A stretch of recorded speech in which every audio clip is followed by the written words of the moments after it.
அஸ்ஸலாமு அலைக்கும். எப்படி பேச வேண்டும் என்று கற்றுத்தர நிறைய பேர் இருக்கிறார்கள். ஏன் பேசாமல் இருக்க வேண்டும் என்று கற்றுத்தர வாழ்க்கை மட்டும் இருக்கிறது. எப்போதும் பேச வேண்டும் என்று அறிந்திருப்பதை விட எப்போது மௌனமாக இருக்க வேண்டும் என்று அறிந்து கொள்வது தான் புத்திசாலித்தனம். அப்பாவிகள் முட்டாள் அல்ல, அவர்கள் நினைக்கிறார்கள். எல்லோருக்கும் நல்ல இதயம் இருக்கிறது. கடவுள் கடமையையும் செய்வதற்குரிய நேரமளிக்காமல் சுமத்துவதில்லை.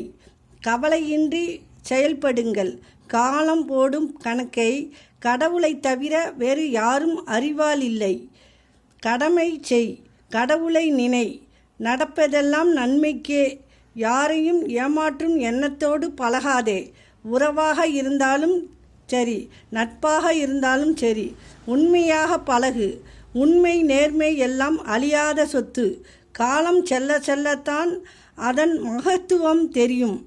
அஸ்ஸலாமு அலைக்கும்.